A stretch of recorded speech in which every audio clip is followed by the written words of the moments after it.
नमस्कार दोस्तों, art of option learning की एक और वीडियो में आपका स्वागत करता हूं। दोस्तों आज के ट्रेड के एनालिसिस करते हैं। तो टोटल मैंने यहां पे 5 ट्रेड लिए हैं, लेकिन उसके पहले देखिए मार्केट अभी ट्रेड कर रहा है। बैंक निफ्टी 43,947 पे लगभग 147 पॉइंट नीचे है, जबकि निफ्टी जो है वो 34 पॉइंट ऊपर है। तो यहाँ पे देखिए निफ्टी पिछले 2 दिनों से निफ्टी स्ट्रांगली क्लोज कर रहा है, यानी निफ्टी ग्रीन में ही क्लोज कर रहा है। निफ्टी दिन के दौरान भले 100 पॉइंट नीचे जा रहा है, लेकिन निफ्टी 19,300 का जो स्ट्रांग सपोर्ट है वहां से हर समय बाउंस बैक करके ये 465 के आसपास अभी ट्रेड कर रहा है। यहाँ पे आज कुछ खास सेटअप बना नहीं मेरा। पुट साइड में हो, कॉल साइड में एक सेटअप मेरा बना हुआ था तो उसमें ट्रेड लिया। पुट साइड में कुछ खास सेटअप बना नहीं था, तो एक मैंने जो ट्रेड लिया था ये दोनों बास्केट ऑर्डर ही है, तो मैंने ये ट्रेड लिया। मैं बार बार बोलता हूं, जब मार्केट कल के हाई और लो के बीच में ही ट्रेड करे या बहुत बड़ा गैप डाउन ओपन हो जाए तो क्वांटिटी को छोटा ही रखना है। तो छोटी क्वांटिटी के साथ में मैंने यहाँ पे ट्रेड किया और यहाँ पे मुझे लॉस हुआ दोनों में। 44,000 की पुट में लॉस हुआ और 43,800 की पुट में मुझे लॉस हुआ। एक फिर ट्रेड मैंने 43,900 का पुट लिया, उसमें भी मुझे लॉस हुआ और यहाँ पे मुझे 43,600 और 43,700 की यहाँ पे मुझे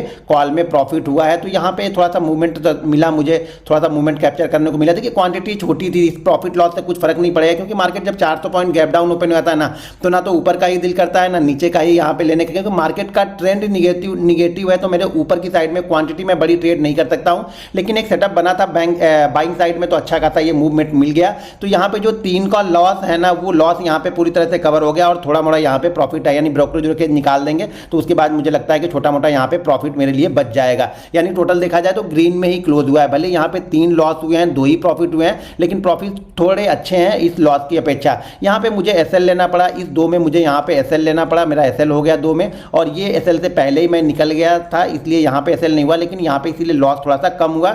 जबकि यहाँ पे मैंने थोड़ा सा होल्ड करके रखा तो ये अच्छा खासा थोड़ा सा पॉइंट मिल गया, लेकिन क्वांटिटी कम थी। अब ध्यान रखो कि मैं बार बार बोलता हूँ कि मैं ट्रेंड की साइड में ही क्वांटिटी ट्रेड करता हूँ। तो ये क्वांटिटी मेरी थोड़ी क्वांटिटी इससे ज़्यादा थी, लेकिन मूवमेंट मुझे इसमें मिल गई। कॉल वाले में मुझे मूवमेंट ऊपर की साइड में थोड़ी मिल गई, जिससे ये लॉस रिकवर हो गया। इसलिए मैं बार बार बोलता हूं लॉस उतना ही लो ना जितना आसानी से रिकवर हो जाए या तकलीफ ना हो अगला ट्रेड लेते वक्त। अगर इसमें ही लॉस मैं बड़ा ले ले, मान लो मैं यहां पे लॉस ले लेता 5-5 लाख 6-6 लाख का मैं लॉस ले लेता, फिर रिकवर करने के लिए आपका माइंड प्रेशर बनाता है कि नहीं आपको जबरदस्ती ट्रेड करना है। जबकि आप जब छोटे लॉस में रहते हो ना, तो आप अपने सेटअप का वेट करते हो, सेटअप का इंतजार करते हो, और सही जगह पे जब मार्केट आता है तब जाके आप ट्रेड लेते हो।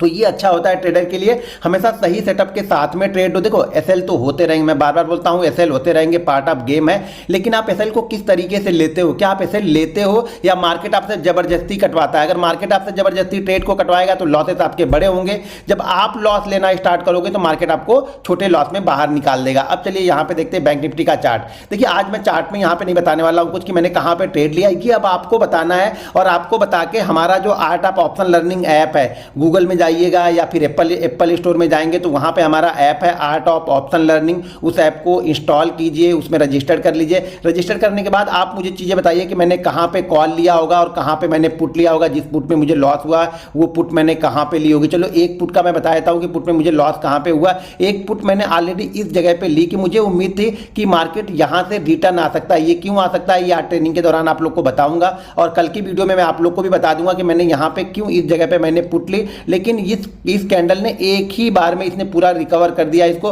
और रिकवर करने के बाद धीरे धीरे देखेंगे तो फिर से ये उसी जगह पे आ गया। तो इस कैंडल ने पूरा रिकवर कर दिया। तो जो मेरा एसएल था वो एसएल यहां पे हो गया और मैं ट्रेड से निकल गया। अब मुझे ये आप लोग को बताना है कि मैंने कॉल कहां पे लिया था और क्यों लिया था, क्योंकि देखिए हर दिन एनालिसिस करके मैं ही बताता हूं कि मैंने कहां पे लिया था, कहां पे निकला। इस बार जरा आप लोग मेहनत कीजिए, आप लोग बताइए कि मैंने कॉल कहां लिया होगा, क्यों लिया होगा, क्या क्या चीजें मैं देखता हूं। इतने दिन से आप लोग मेरी एनालिसिस को देख रहे हो, तो आप देख के बताओ कि मैं क्या क्या चीजें देखता हूं, क्यों देखता हूं, क्या मेरी साइकोलॉजी होती है। अगर ये साइकोलॉजी आपको भी सीखनी है तो देखो थोड़ी सी मेहनत आपको करनी पड़ेगी। पिछली वीडियो को जाके देखो और मुझे बताओ कि मैंने कहां पे कॉल लिया होगा और कहां पे पुट में मुझे लॉस हुआ है, क्यों। एक पुट का ऑलरेडी मैंने बता दिया कि एक पुट मैंने यहां पे ली थी, क्योंकि मुझे उम्मीद थी कि शायद मार्केट इस रेंज को ब्रेक करके वापस इस रेंज के आसपास कहीं पे आएगा, 800 के आसपास कहीं पे आएगा। लेकिन इसने 888 को ब्रेक ही नहीं किया, जो मेरे लिए इंपॉर्टेंट था। मुझे लग रहा था कि शायद ये 888 को ब्रेक करके 800 के आसपास जा सकता है। तो आप मुझे बताइए कि मैंने कॉल साइड का ट्रेड कहाँ पे लिया और पुट साइड का ट्रेड मैंने कहाँ पे लिया। नहीं अगर आप बता पाते हैं तो कल की वीडियो में मैं